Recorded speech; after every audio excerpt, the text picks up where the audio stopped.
What's going on, boys and squirrels? So today, just a little update on the Spitfire. Under the hood I replaced everything that was leaking, so I did the oil pan gasket, I did the radiator hose, new coolant, new oil filter, all that stuff, tightened everything up, new motor mounts, transmission mount, flush it, or drain the transmission, put new fluid in it, new gasket, new drain plug. What else is there? Nothing much in the interior. Gonna work on the diff and those axles soon. But for today, we're gonna attempt to work on this again.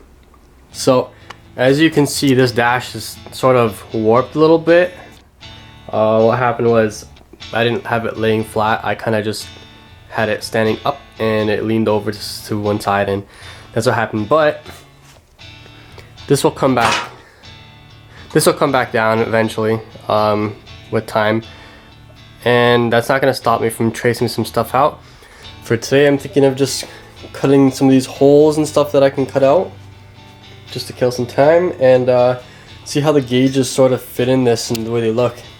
But yeah, so we'll go ahead and start doing that. We'll mark it all up and then we'll start cutting away.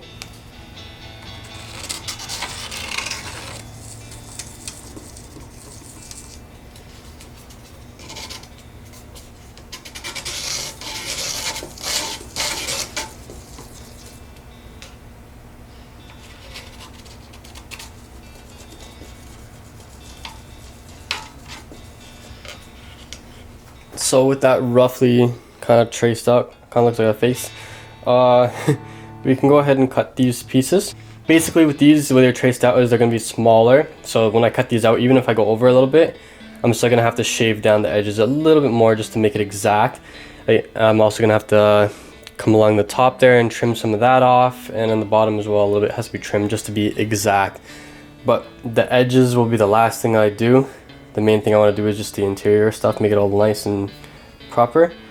And I'm not doing all of the holes that you can see. So essentially we're only going to do the main gauges, tack, speedo. We're going to do the essentials. So this is going to be the signal switch, I believe, up there. I think this is a dim for the lights, so we'll keep that in there. This will be the wiper switch, hazard switch. This stuff we're gonna get rid of. We don't need this. I believe this is the choke. We're gonna keep that. I didn't mark it there because I forgot, but I'll do that now. And then this is gonna be either brake or something, like the dummy switches that you don't really need. You should probably put a gauge for these type of things for oil pressure and whatnot. But for now, I think I think this is a brake, to be honest. I don't know. Anyway, you don't need that. You don't need to worry about your brakes. They're fine. Okay. If you want to stop, you just stick her in first. Anyway, we're gonna go ahead and start cutting these out, drilling them, and see what happens.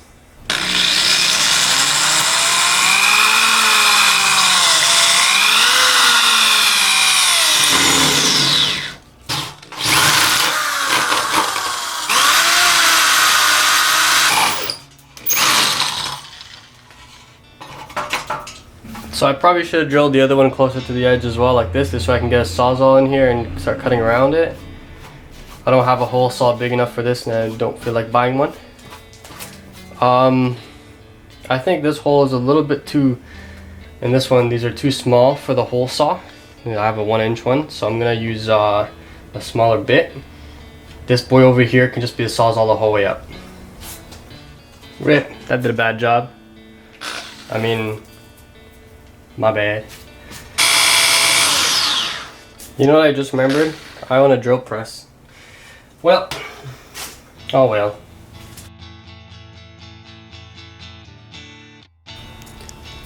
So far we have failed terribly in this. I've created a big crack through here from the saw constantly smacking it. So this whole project is essentially ruined. But let's see what happens. Let's get this kind of close before we give up on it. Just see an idea of what it would look like with the gauges in it and stuff. But it was a terrible idea to start with. Well, I mean, it would have been good, but I didn't choose the right colors, didn't choose the right wood, poor planning, you know, stuff like that. But let's just cut out this circle. We'll jam a gauge in there, jam a gauge in there, put some stuff here and there, you know, get an idea.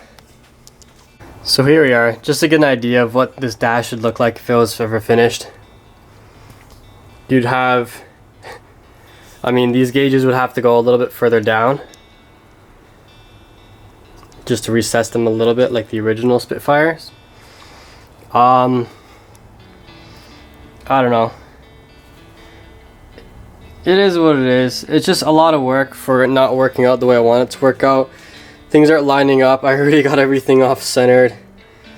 I don't know. What do you think? Would it actually look nice or not? I don't think so. But I don't know, maybe in the future if I feel like it, I'll continue the dash, put the other little gauges into here, whatnot, but it really doesn't look that great. And I don't think I would ever put it inside a car. But I don't know. Shiny. It's interesting. But while we're here, let me show you a couple things on the Spitfire. So I've been having a clickety clackety sound from the rear for quite a while now. And I went underneath here just to get a look at everything. And as you can see, there's a little bit of oil leaking out of the diff. As you can see, there was a serviceable grease fitting here that I was able to get to. It's in between, I guess, where the U-joint is, so I can grease that one. But on the other side is where I was hearing all the clickety-clackety noises. So yeah, you can barely see it, but on this side, that grease fitting is kind of hidden there by that nut. So what I'm guessing is nobody ever really wanted to grease that because they didn't want to take out that nut. So that's why I've got these noises in the back here, all clickety-clackety, never gonna get my money backety from this whip, but it is what it is. So now that I've basically not given up but put aside the other build for the dash, what I'm going to do is I'm going to try to see if I can repair this dash. So you can kind of see there's a lot of spots where I already start picking out some of the broken whatever this kind of finish is on here. It kind of, when the wood warps and cracks, it cracks the varnish obviously. But what I'm going to do is see if I can sand this down and put an epoxy with a little bit of like a stain to it over top to make this really shiny and a little bit more protected. But I'm not sure how that's gonna work. This one's really rough. But also I do not have a power sander thanks to my son who broke mine. So what I'm gonna do is I'm gonna sand this by hand. So I'm gonna use really big grits, which is maybe not the best idea, but we're gonna see what happens.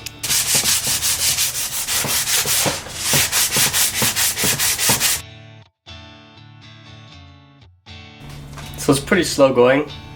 Nothing's really happening, so I'm gonna step up the grit a little bit more. So now that this is all sanded down, you can kind of see there's some spots that went a little bit too far just because it's, you know, uneven. It's hard to get it perfect. So this isn't gonna look the best, but we'll see what happens with it. Yeah, there is a lot of spots that could be better, but are not. Okay, so we can take a nice rag and just kind of wipe this surface down for any dust. Just so we can prep this a little bit. I know it's probably not best to put my bare hands on this and whatnot, but you know, it is what it is. So what we're gonna do is get our jugs of epoxy that we have left over, and we're gonna mix it in a cup, obviously. But we have two little additives, a little bit of a cherry and some dark scarlet. I'm gonna add this to this. Basically, it's gonna add a little glossy coat to this, and it should have a little bit of sparkly red in it. I don't know, maybe we'll add some pearl as well, and we'll see what this turns out to be. At the end of the day, what's probably gonna happen is that I'm gonna have to buy some kind of vinyl or something to put on top just to cover this off. And then, yeah, we'll see how it looks anyway. But let's try this. We'll add some of the dark scarlet powder on top.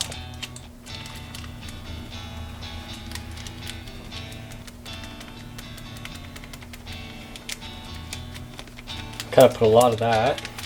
We'll add some cherry.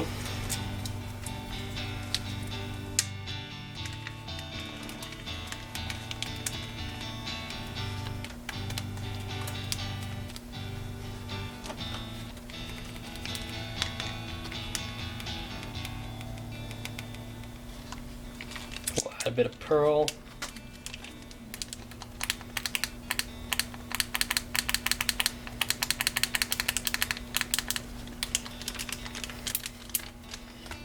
Maybe we'll put a little bit more of that dark scarlet. Just because we want this to be nice and dark. It's going to go on very thin.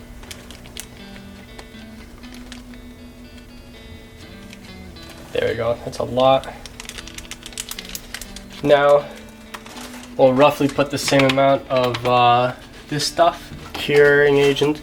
I did not mark it like I usually do, kind of forgot, but let's see what happens.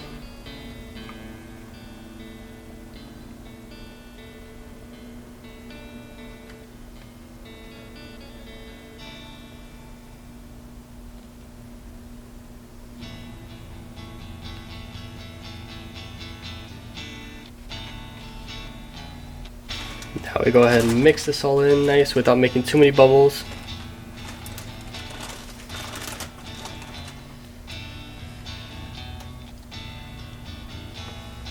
Okay, now we're ready to pour it.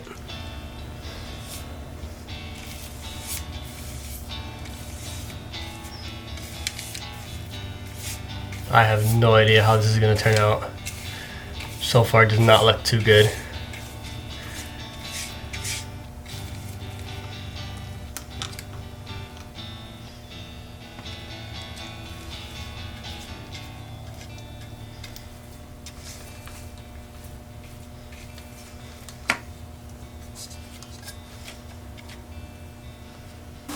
This brush is literally falling apart. I gotta go get another brush. This is junk. Let's see if we can start pulling some of these old pieces of brush off. Seems like I was only in that one spot. Oh, this brush is way nicer.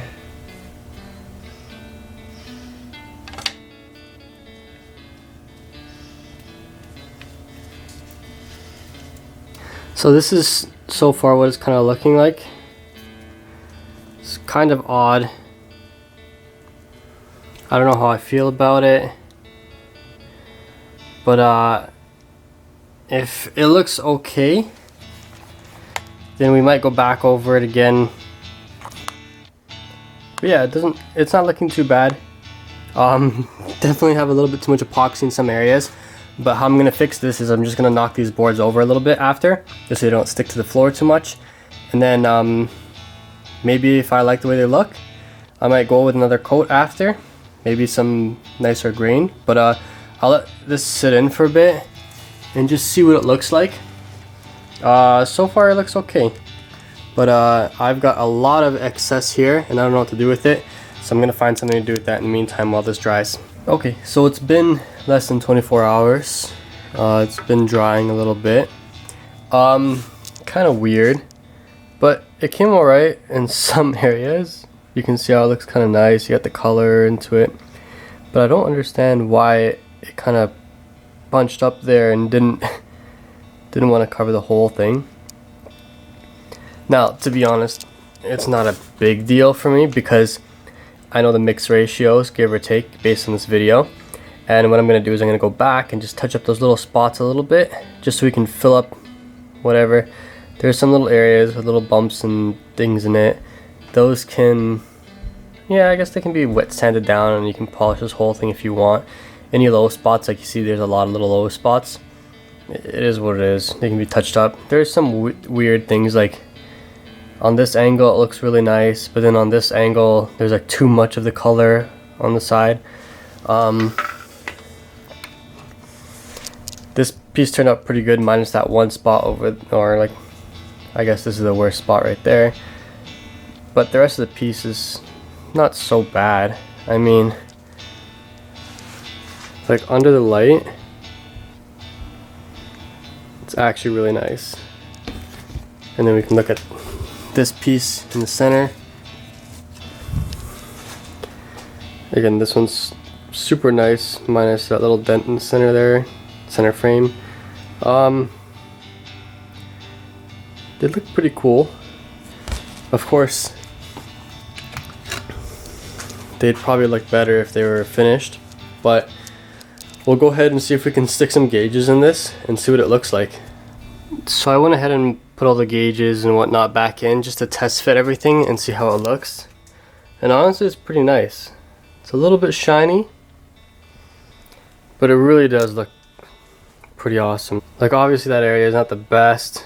There's another spot over here. Didn't take the epoxy, but you know what? We can go in and fix that all up later, because this actually looks pretty nice. I don't know if I'd ever put this on one of my cars, just keep it as a display, but I love the way it looks. So that's it for this video. Take care, call me here.